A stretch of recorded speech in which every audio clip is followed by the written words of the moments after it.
Hello, and welcome to the Times Higher Education webinar, Maximizing Research Visibility to Enhance Academic Industry Collaboration, held in partnership with Digital Science.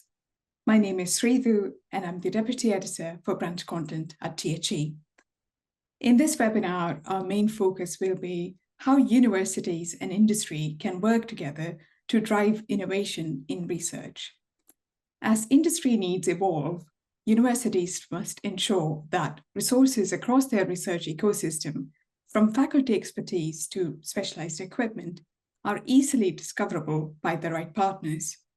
But identifying collaborators with the same goals, visions, and priorities can be a complex process.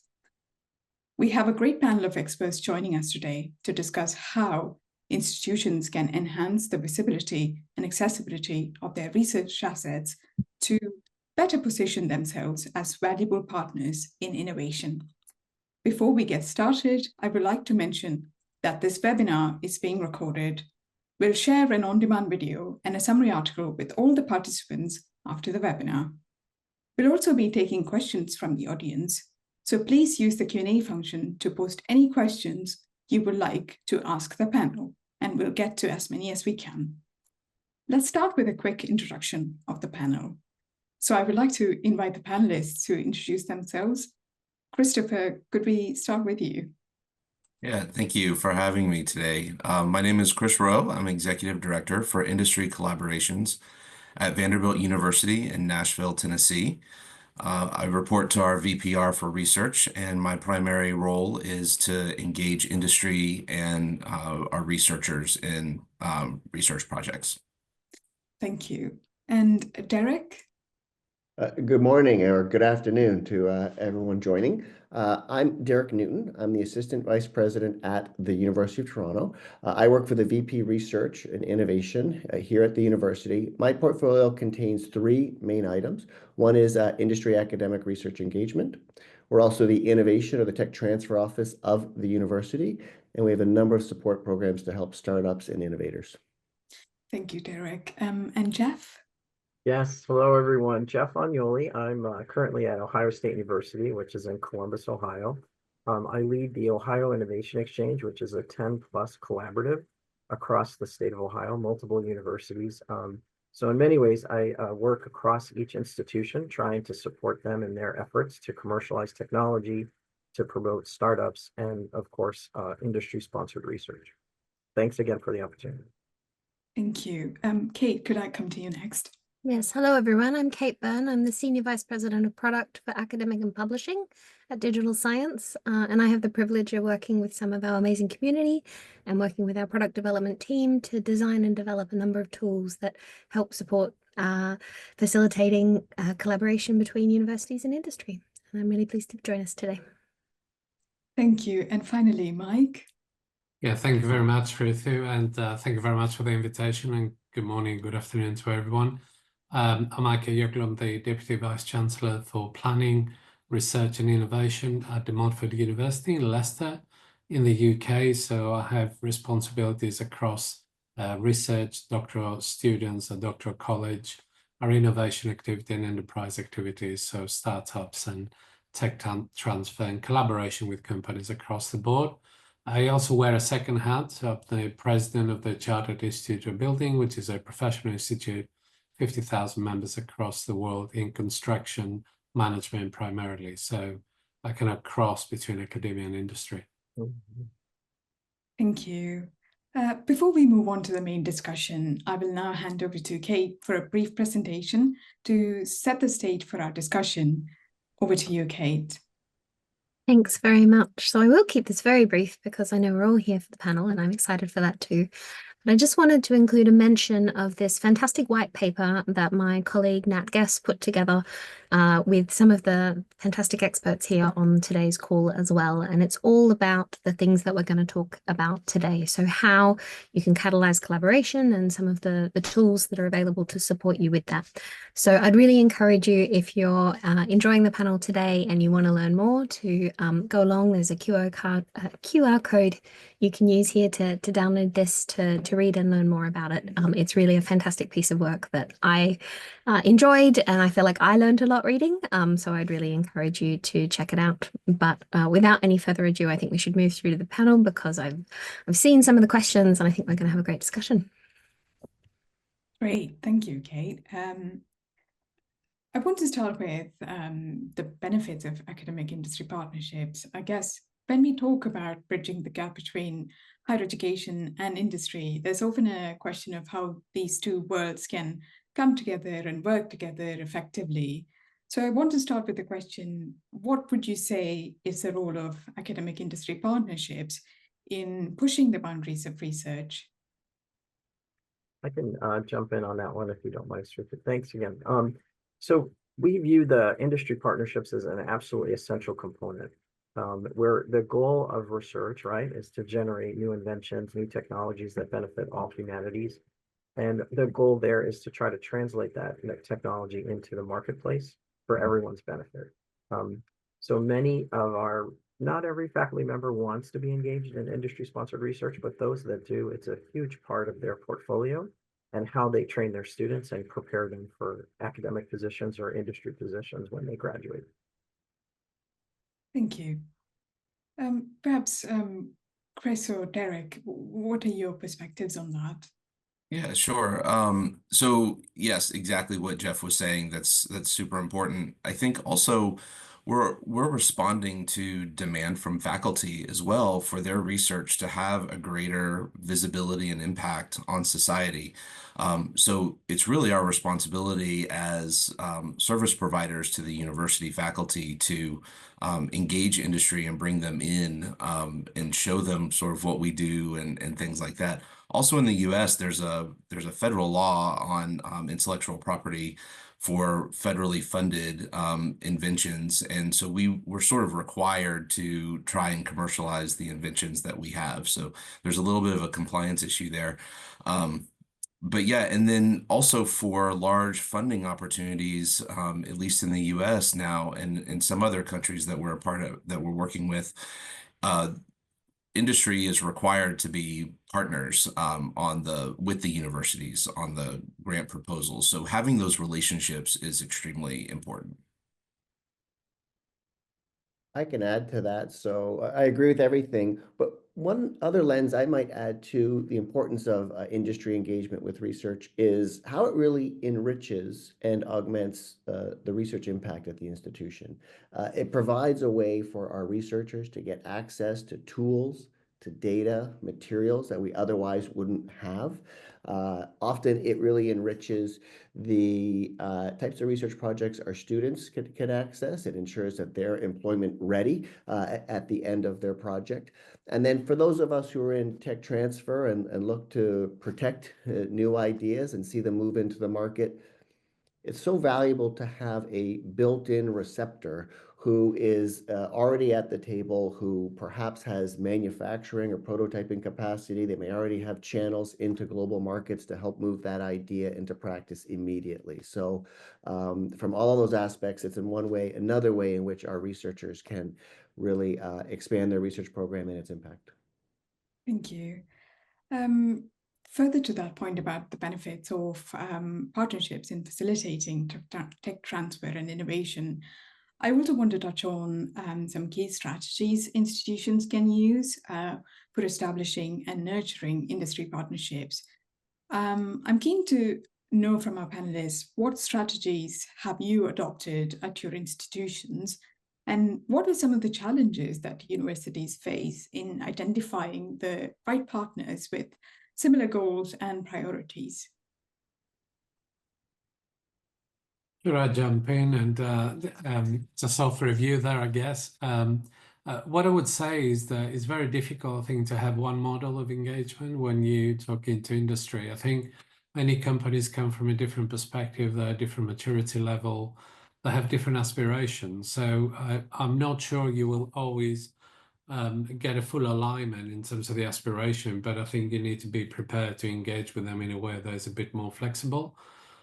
So the way that we do that is try to understand, first of all, where the industry is coming from. And in some cases, it would be just simple access to tools. I think, Derek, you made reference to that in terms of either access to money, to tools, to an environment that will engage with other researchers and help move the organization forward. But in others, it might be about developing some IP or a patent that will then fit into the work that they are doing. So I guess the challenge is trying to understand exactly where they're coming from, because you can spend a lot of effort into something and then later on in the process realize that there isn't that kind of alignment of what each party is trying to get out of that. So kind of filtering and screening at the beginning and understanding that is really critically important. Yeah, I think the biggest question that we can ask industry partners is, what do they need and what do they want? I've talked to a lot of companies who've talked to a lot of universities who say they never ask, and so I think that's really important.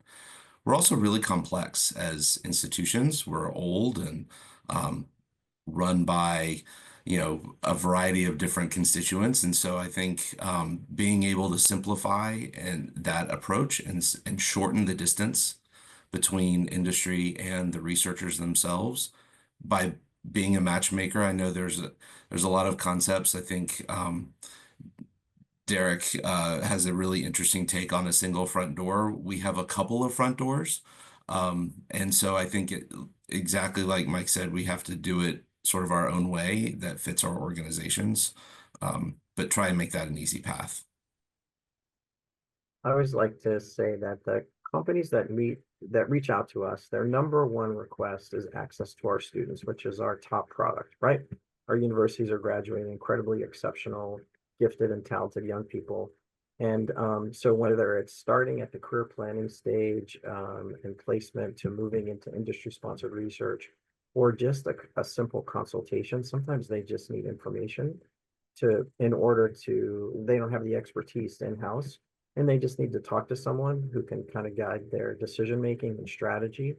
Over the years that we've been engaged in this, I've assisted like in business plans for different small startups. We've helped large companies put together RFPs for statewide initiatives where they funded. Intel is one example, where they're moving into Ohio. They're setting up a fabrication facility and they're trying to guide the development of the workforce. So they funded research studies to kind of start that process off. And then there's also just traditional sponsored agreements where a company just needs a very clear-cut project, sort of a very defined scope, a short timeline, and a set price.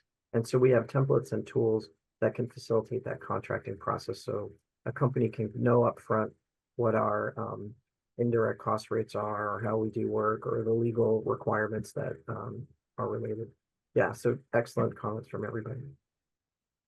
One piece I'll add, and I'm going to pick up on what Mike said on flexibility. There's no one size fits all. Here at the University of Toronto, any given time, we've got about 600 company partners that are working with us. As Jess said, a lot of those are focused on talent. Many of those are shorter term technical problem solving. But we have many projects companies that have been with us for over 3 decades. And this is a way for that company to take a longer horizon, to have their researchers working with university researchers, tackling longer term issues. On the structuring question, we have a lot of models where we've worked with a consortium of companies who want to work together in an area that's non-competitive, that they all want to benefit from. And so we've found ways in which we can generate and protect the IP in a way that is fair for a number of companies. And then sometimes we also have models where we're working with one company through a collaboration of different universities. So the whole one size fits all is a bit of a misnomer. And so we just need to be flexible and understand the goals of the company. So to continue on that point, especially with industry and technology evolving at such a rapid pace, I imagine universities also face the challenge of ensuring that their programs and projects stay relevant and continue to be important, and also making sure that the research being done is addressing real-world problems and industry needs. So how can universities more effectively build and sustain strong industry partnerships to ensure their programs align with the needs of the time? So One thing that we work on, I mean, we do a lot of due diligence to make sure that our partners are people that we want to partner with. We don't necessarily need to partner with everybody, nor do we really want to partner with everybody, but those values and goals need to be aligned as much as possible. So um, we do a lot of FaceTime with senior leadership. We want to make sure that the directives from executives are flowing through the company and over to us accurately and represent what they want well. Same thing with us. We get our senior leadership in front of some of our largest, well, not even the largest, sometimes even small corporate partners. Because it's important for them to know sort of where we're coming from too and start to build the trust. That's probably the biggest challenge is building a solid foundation of trust where we can sort of freely work with each other without feeling that one's out to get somebody else or something. And if I could just add, one of the things that's come up for us recently is that some of our corporate partners are very much interested in building a regional ecosystem. So in Cincinnati, for example, the Procter & Gamble corporate entity has always had a relationship with the University of Cincinnati, but now they're expanding to other areas of the state and trying to identify specific things that we can do to support them. So different universities, the same thing in Cleveland and in Dayton, different parts of our state have different types of manufacturing kinds of activities, and they're actively looking for that regional partner right in their own backyard who can help, facilitate and of course serve as a pipeline for talent, right? So if you're introducing people to research and technology and the company and how they do work, at the end of that process, maybe they'll choose to work there, which is a win for everybody.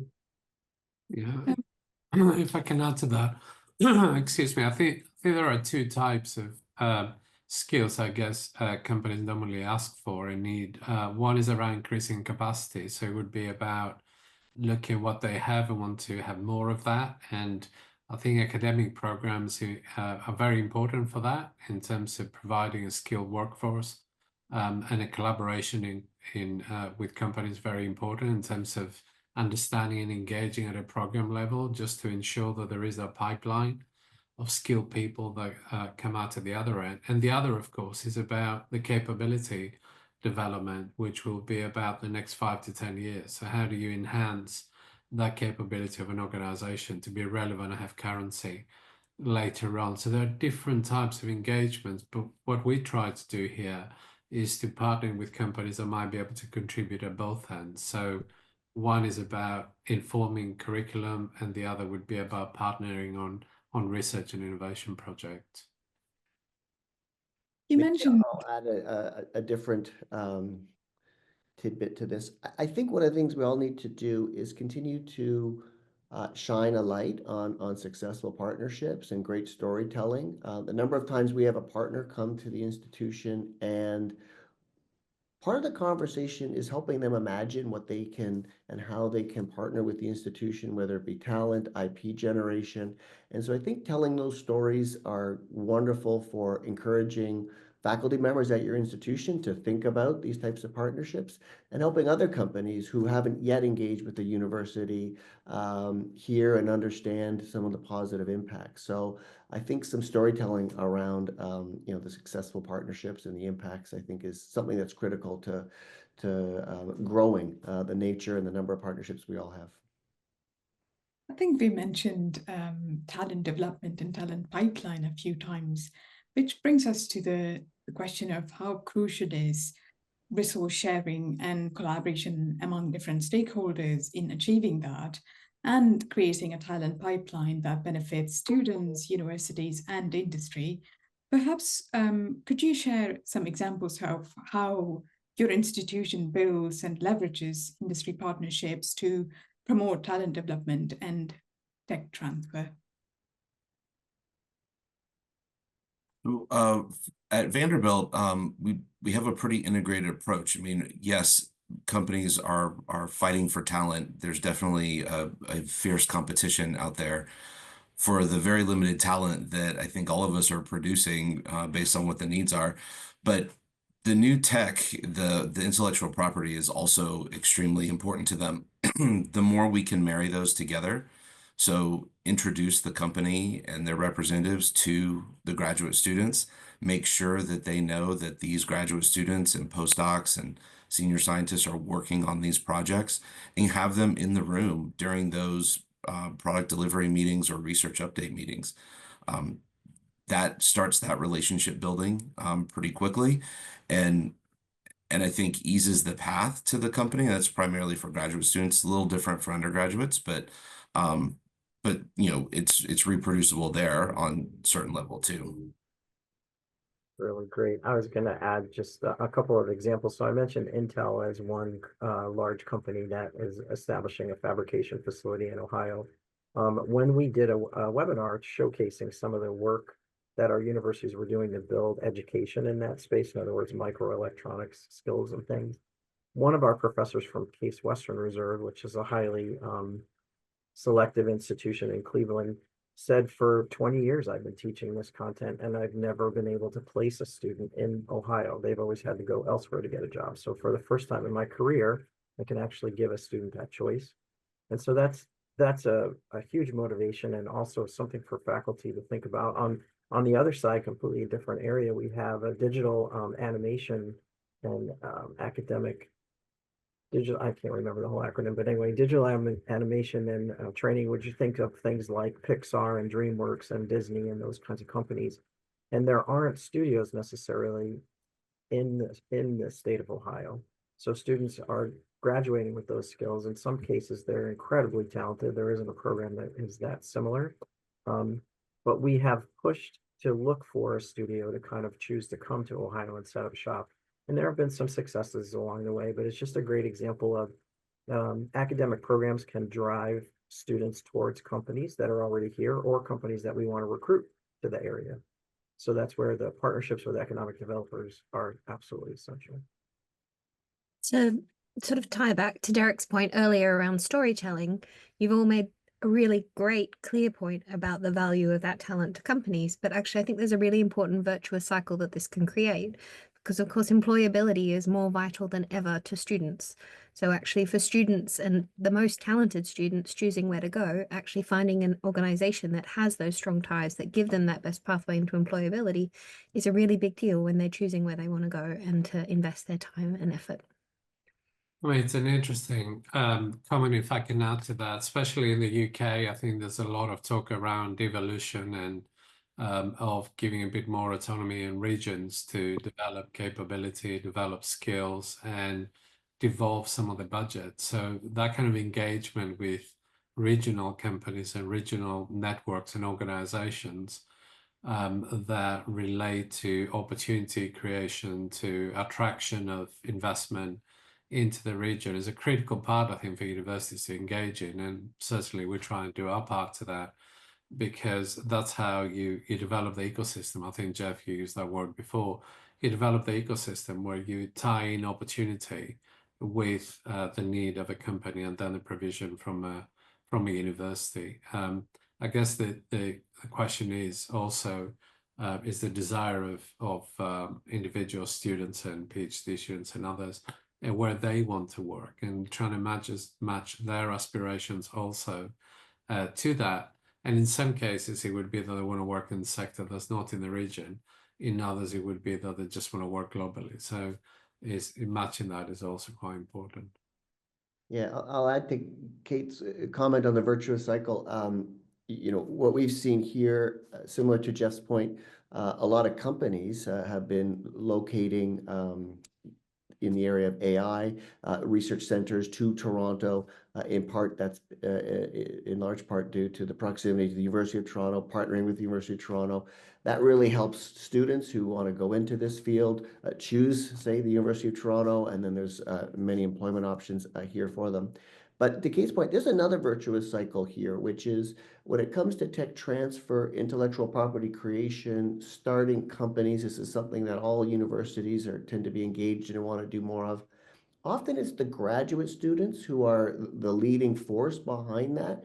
And we find that it's the graduate students who have had an industry placement, an industry experience, they've somehow been involved in an industry engaged research project they have a lens on what are some of the industry needs. They learn about thinking about how you take an idea and turn it into a new product or service. And so often our entrepreneurs and our students who are inventing, they often come from or certainly have a background in industry engaged research. And so that's another virtuous cycle that I wanted to add to the conversation. Going back to that point about maximizing the visibility and utility of research outputs, universities are often repositories of vast knowledge and expertise and specialized resources. Why is it important for them then to showcase effectively their research assets, ranging from faculty expertise to specialized equipment? And how can this visibility help drive collaboration and innovation with external partners? This is a fabulous question because it's my challenge every single day. When we bring companies to campus or campuses across the state, part of that is showcasing for them the labs, the facilities, the resources, putting on seminars where they can meet faculty. Just recently, a company that works in advanced air mobility, which some people know as regional aircraft or air taxis, was on campus, and they were blown away by the resources that are available and had no idea of all the things that exist. And often higher education can be sort of insular, but they need to be more outreach and engaged. So tools like the platforms that we use to promote and curate our resources are absolutely essential. And then I'll just say one more thing. When I think about the new generation coming up, so millennials and Gen Zs and Gen X, they think of these platforms as just ubiquitous, that it's like turning the lights on. I should be able to find the resources I need. I shouldn't have to hunt and peck and struggle. And I think a lot of the newer professionals in industry have the same expectation. They should be able to go to one place and very quickly find what they're looking for and see what's available. And sometimes it's a matter of scheduling and availability. They need to have a resource at the moment, right then and there. And we can't always accommodate that, but we can sometimes refer people across the state to other tools and other resources.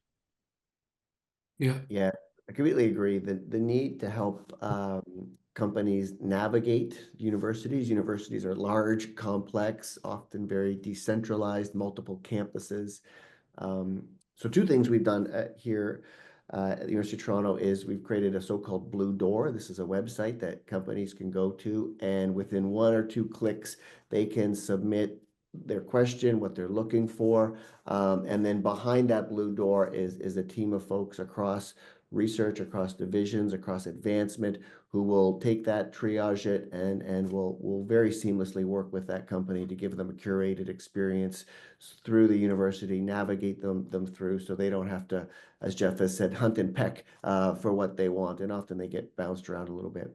And then the discovery research that we've launched, which is really a platform, a search capability across the entire university, which will help folks find experts at the University of Toronto very, very quickly. So those are two tools that we've launched very recently to tackle this issue.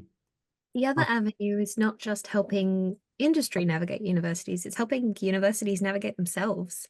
Like the size and complexity. I used to work at a university in Australia, and honestly, I'd go to Google rather than try and find my way through my university's website.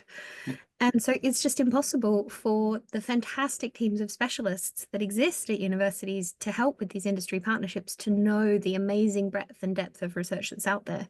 And so these tools are tools for your internal specialists as much as for the external ones. I've had organizations I've worked with who found MRI machines they didn't know they had. Like, it's amazing what's out there if you look. Yeah, we recently optimized our website to sort of follow kind of a series of questions, a little bit AI driven of, who are you? What are you looking for?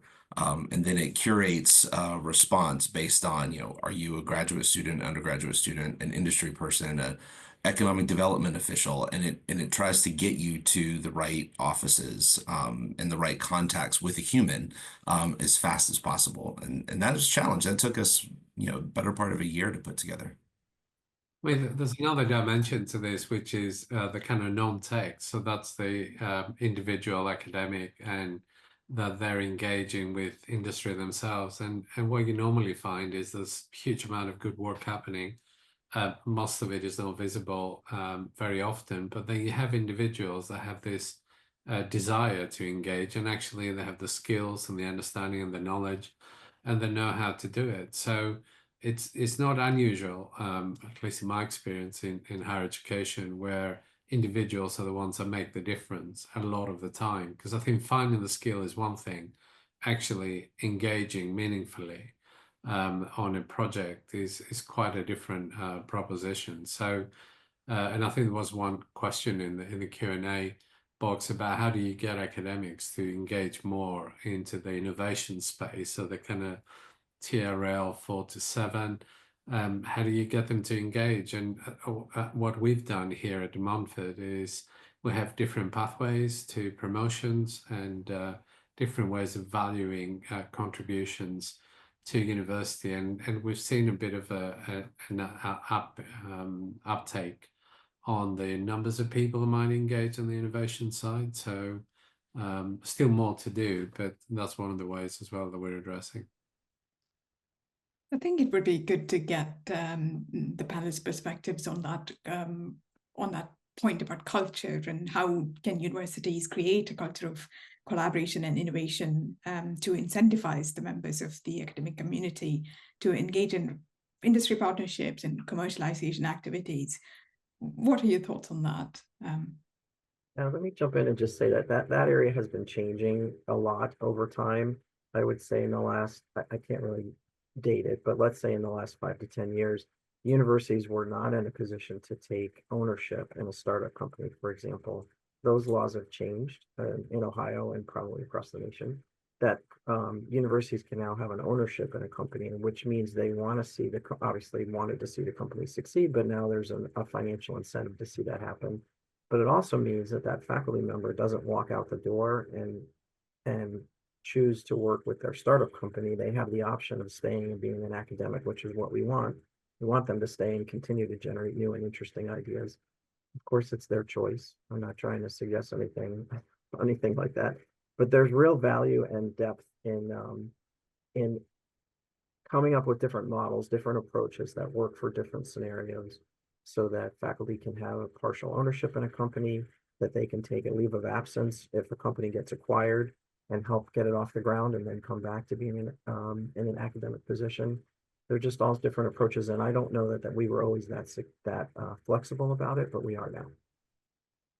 Yes, we just experienced this rapid cultural change several years ago. I fully subscribe to culture has to come from the top. That there's no way around it.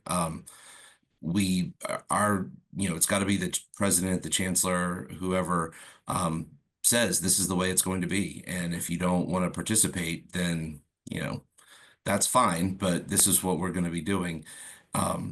And he, our chancellor shows up at meetings with executives. He is always preaching collaboration. We want to do this wild and fast and free, and we want to be flexible and responsive to faculty needs and industry needs, because that's where all the fun work happens. And so, yeah, so we have to, we've de-emphasized the notion of competition between offices. The idea of credit, it doesn't exist really anymore, except how many people did you work with in order to get the job done? And if you didn't work with anybody, that's a problem, because we all know that we can't do this by ourselves. And so that's been a huge transformational experience for us. Happened, like I said, over just the last 5 years, and continues to evolve. We haven't always gotten it perfect, but it has sped up the ability for us to get things done, which is actually really remarkable in a higher ed institution. I'd say that's a trend I feel like I've seen happening around the world with the organizations we work with. It used to be that, when we're supporting organizations to run annual review processes or tenure processes, it was you could be research track or you could be teaching track, and that was it. But actually, it's getting called different things in different parts of the world. There's knowledge exchange coming up in the UK. There's, industry partnerships or innovation partnerships. And actually, more and more organizations are now starting to recognize that as a skill set that can be built, but also that should be rewarded. And that's really great to see, because academics are busy. they're often not ignoring these things because they don't care, but because it's the 17th thing on their list. So it's got to feel valuable if they're going to spend the time. That's a great point. From the research office, one of the things that we've put a focus on, to your point about everyone being busy, is how do we reduce the barriers to some of this? And so in our office, we've had a real emphasis on agreement turnaround times. We have more work to do. Everyone wants those to move faster, but how do we quickly turn agreements, and how do we, our templates are now all available on our website. We've provided guidebooks to our community on how to build successful industry partnerships. We have a guidebook on tech transfer at the university, and even a guidebook on how to launch an IP-based company at the university. So providing more tools, more and more learnings. We launched an IP education course that's available for free across all of our campuses and students, but also making sure that our office keeps the sort of agreement, contracting, the administrative parts of this as quick and as painless as possible. To follow that thread a little bit further, with so much research being done and produced every day across different departments, I imagine it can be challenging to keep track of all of the outputs to arrive at that clear view of your research strengths. So how can technology help with that? What role can research information management systems and profiling tools and tools like that play in enhancing the discoverability of research outputs? I mean, I might jump in here since I've spent a good chunk of my career working on this sort of stuff. I think the key thing here is that research information management systems, glamorous as they are, I sometimes call them the tax returns of the academic world. They're not a thing that a researcher enjoys, but actually they're specialist tools that are really designed to help collect and showcase the breadth and depth of a researcher's expertise. And spending a little bit of time collecting that data once will let you reuse it for so many things. But in this space, it's really about bringing a researcher's CV to life and showing the relevance of the work that they've done to those industry partners. Not just publications, but patents and research student experiences. And we've talked about talent, teaching. Actually, all of those career experiences, the past life they had before they became an academic, where actually, by the way, they did that thing that is really relevant to this one field. Bringing that out and telling that story will help them make a connection to someone in industry so much more than just a plain old business card or a plain old CV will. Yeah, if I can add to that, in the UK, we are within the context of an exercise that's called the Research Excellence Framework, and that is the means by which a government allocates a block grant for research for universities to utilize over a period of up to 7 years. So it's really important for universities to take part in that exercise. And in the latest iteration that we're all in preparations for, aspects around engagement are really important, aspects around engagement even without an underlying research output, issues around impact and how that's demonstrated with various impact studies, the variety of kind of outputs that come in through that exercise, in addition to everything else. So for example, completion of PhD students, research grants received, and so on. So I think it's quite difficult for all of that information to be in one place, and that's where I see the value of research management systems in trying to pull those together and designed in order to both be over up, if you like, for a better word, everything that exists in the organization, and present it in a way that can address very specific areas of strategy on the one hand, but also on regulatory returns, or returns that you have to do as an institution at any one time. So it can be quite powerful in that sense. Thank you. Kate, if you don't mind, I have a follow-up question. So in your experience, what is best practice when it comes to leveraging profiling tools to increase visibility and maximize resource utilization? Oh, I could talk about that for about an hour. I think if I just chose a few points, the first one is do it once and do it well. Don't ask researchers to supply this information time and time again, or they will hate you and everything you do. But that said, in doing that, think about where you want to tailor the metadata you have. You know, the kind of info that you need to attract students is not going to be the same info that you need to attract industry. So think about your users, think about who's going to consume it. It's like giving a good presentation. Always think about your audience first. And then the other one is think about where you're going to tie it in. So if you're going to collect it and do it once, both tie it into activities that are meaningful for your researchers. So, you know, have it also be the thing that feeds it or that feeds your annual report. We're having Oh. hearing, Kate. Sorry, it's sunny in the UK. Yeah, sorry, we lost you a I little think I'm bit. back. Yes, if you could go back, that would be great. Apologies. Yes, so think about what is meaningful to your researchers, what they find annoying, what they need help with, and tie it in. So that could be the REF in the UK, it would be annual reporting if you're in the US. Make it useful to them, but then make it useful to all of the people at your university. You'd be amazed the number of times we talk to organizations who have a tool like Elements, and actually the industry engagement specialists at that organization don't know it exists. And there's data that they could be using and they're not benefiting from it. So yeah, do it once, think about your audience, and then promote it everywhere you can inside your organization as well as outside of it.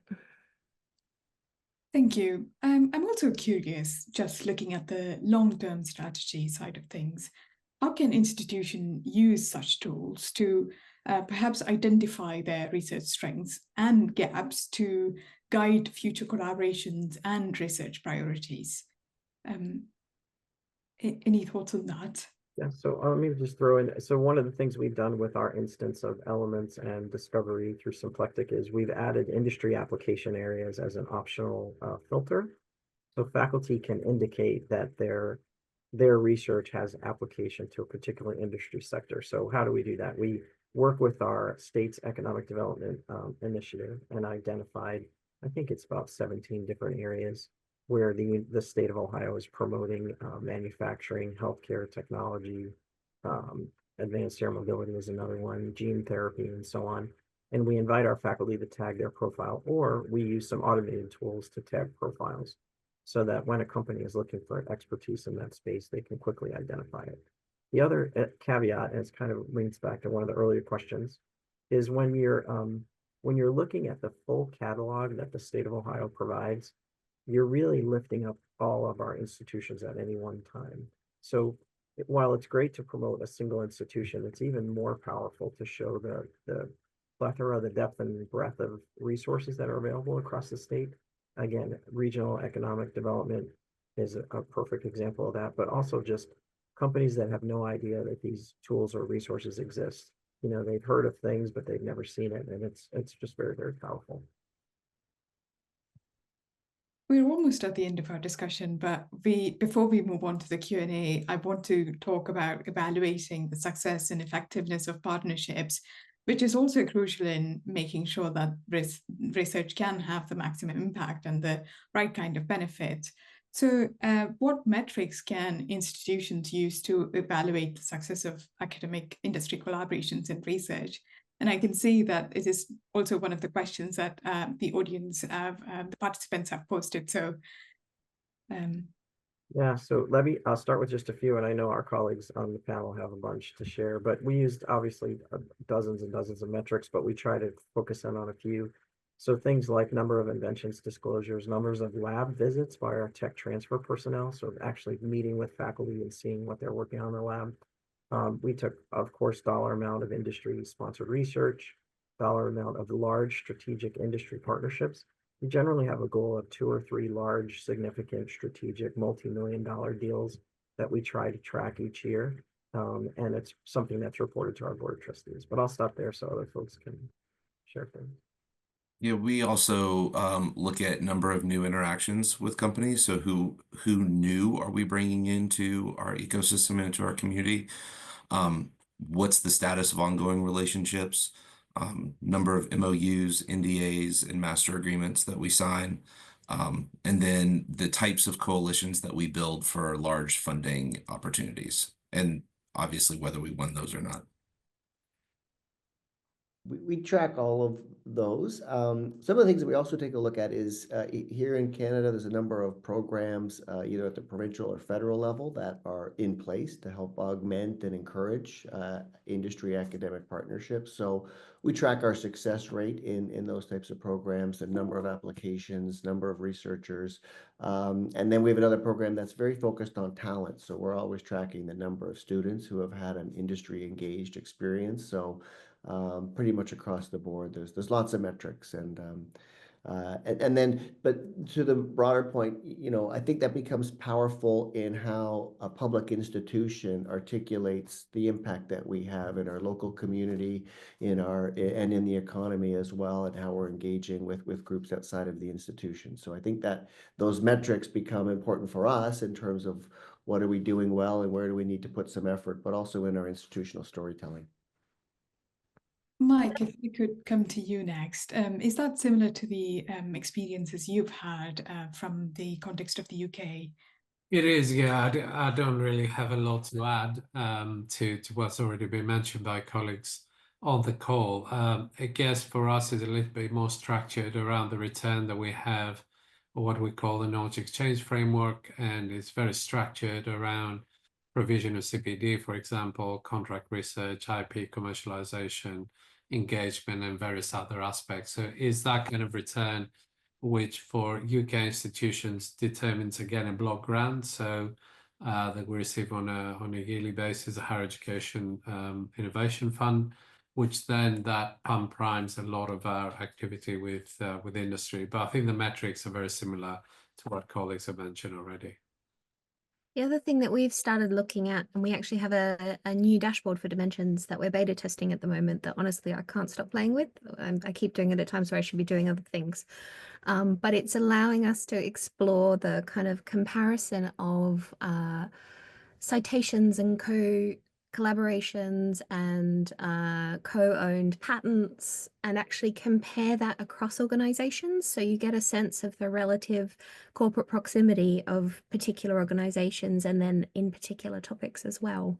And I've had the privilege of particularly working with Jeff and the team in Ohio for a very long time now. So I keep going in there and exploring the different Ohio universities. And it's just really interesting, the stories that can start to come out of that data. And I can't wait to get the results back from the data testing, because I'm really interested to see actually also if these organizations have a full picture of all of the citations and collaborations that are happening. Are they actually all going through the front door, or how many of these are bonus things as well? So I think it's looking both at the things that we know about, but also looking for evidence of the things we don't yet know about that could be the basis of future opportunities.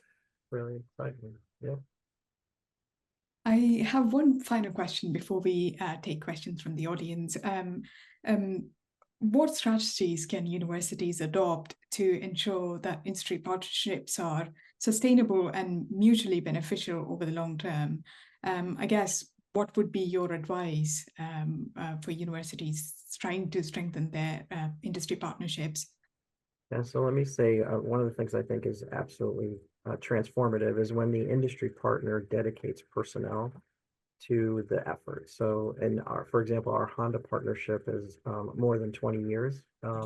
Ohio State and Honda, they manufacture a variety of automobiles right near our campus. And there is a Honda project manager that works for Honda, and then we have someone on the university side, and the two people work together to maintain that relationship. There's activities and programs all year long, from capstone seminars to mentoring programs to tours of the facility. And again, it's a beneficial to both. Students have an opportunity to see that company as a place they may want to work, and the company has a way to recruit talent. But then there's also industry partnerships and research. Honda has funded labs and spaces all over our campus in a variety of ways.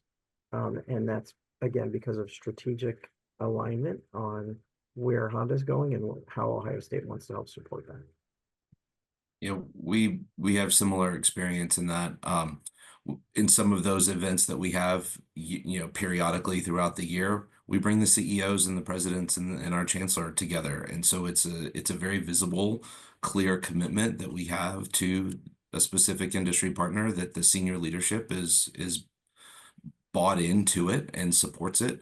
And then that dedicated staff, the higher ranking they are, the better. I mean, our person at Nissan North America, our contact there reports to the CEO directly. And then our person reports up through our executive office as well. So it's got to be at that top level and very visible. And Derek, any final remarks you would like to add? Well, we've heard some great information on how to sustain individual partnerships with companies.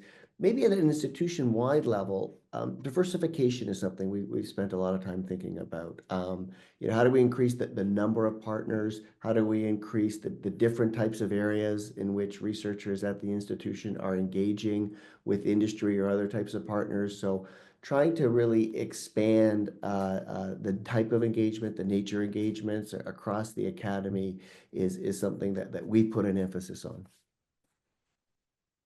Thank you. We'll now have a look at some of the questions that we have received from the audience. Thank you all for posting so many interesting questions. Having a quick glance at the first one now, which is, you spoke earlier about storytelling. What are some methods you as institutions use to demonstrate the usage levels and impact of a particular piece of equipment or infrastructure? How do you tie it together as a narrative with research outputs or impact case studies? Jeff, I can see that you've already answered, but it would be good to have it in the webinar recording. Yeah, so one thing that we do is we look at, through our Google Analytics, we look at profiles that or pieces of equipment that are getting a high number of page views for any set period of time. And then we will share that in social media posts as something that people are inquiring about or interest. In one case, we had a researcher who had over 1,000 page views on the link, just on the LinkedIn post alone. And I think what it was a chance for his community of scholars in his particular disciplinary area to kind of celebrate his accomplishments, but also to lift up the work that they're doing. So that's like one example. Another one that's related to equipment, there was a company that wanted to have a piece of equipment staffed and maintained at one of our universities. And they basically offered a lease agreement where the university would pay for the equipment over 5 years and then they would get to keep it. It was a really creative way of the company getting people trained on a very high-tech piece of equipment so that when graduates leave the university, they would be able to hire them. But it was also a way for the university to get access to a piece of equipment that they weren't even looking at purchasing, but they let the researchers across the campus that would benefit from it weigh in. They wrote it into grants, and over time we were able to fund it and make it part of the infrastructure. Yeah, a lot of what we do in the storytelling space, we try and tie back to a few key tenets. So does it align with our 5 major research right to win areas, as we call them, the things that we do exceptionally well? And then we have to weave in the collaboration aspect. So what was the collaboration involved? If it was just one transaction, that's a little less important. If it's part of a greater relationship, pull every single piece of that relationship into that story, and relate it back to what area, in our right to win does this align with? And we just keep hammering on that same path and that same formula each time, and spread that out across social media and other channels as well to try and get the same message consistently out there. To take a less public angle on storytelling, we've worked with a lot of organizations who use the data about the research that's being produced as a result of these specialist facilities, both with industry partnerships, but just research in general, and using that to actually tell the story to make sure that those facilities continue to be funded or are renewed when they need to be renewed. There are organizations out there who have completely unique equipment, and if they can't demonstrate the value of it, then they can't afford to maintain that going forward. So actually having that data not only lets you tell the public version of the story, but the private telling of the story to funders or government organizations to make sure that that material continues to be available for use. Thank you. Our next question is, how do you manage pre-existing corporate industry relationships on campus? Are those typically open to you? This one's a tough one. Faculty are going to build relationships over their careers, right? And they sort of own those relationships. So it's really not my office's job to step on those at all. And that's usually the first sentence out of my mouth when I'm meeting with a faculty member to talk about a relationship with a industry partner is like, I'm not here to get in the way. I'm here to help. And so if I can alleviate some administrative burden from that relationship, all the better. If I can help expand it to other areas while still propping up that faculty member as the originator or the developer of that relationship, that's sort of a two-prong advantage for the faculty member, I think. So yeah, that it's a little sensitive, but we know that we're successful when the faculty are coming to us saying, "Hey, I have this really great contact at fill in the blank of a massive company, and they want to get to know us better. Can you help me do that?" And that's sort of a beautiful gift and a great day in the office because that's when we really get to kick in full speed to introduce them to the wider offerings of the campus. Yeah, that's a great point. We've seen the success with what we might call master framework agreements, which is one agreement with an organization. And then it means that if any other business unit within that company is going to undertake a different project at the university, possibly with a different researcher, a different facility, the legal terms and that framework is already struck. And so we found that putting that type of agreement in, while it takes a more amount of effort up front to get that right and get that put into place, it really helps the company, the industry partner, imagine and be able to quickly imagine what different areas and different business units might interact with the university. So that's been successful for us over the last couple of years, and we've seen more of that. Thank you. The next question is, many projects now ask for partnerships with industry. However, it needs a lot of preparation for the academic member to find an industry partner. So what's the best way to solve this problem? This is kind of Go ahead. this was sort of the biggest challenge when I started my office. We didn't have very many industry partners, so it was tough to participate in those. My best advice is start building the relationships now. Build a variety of relationships because you don't know what the next big funding opportunity is going to be. But they're going to rely on those relationships to already be in existence in order to be successful for the funding opportunity or for the proposal. So start building now for something that will pay off dividends in a year, 2 years, or more. But that's sort of casting a wide net, but that's how we've done it, and it's been really successful.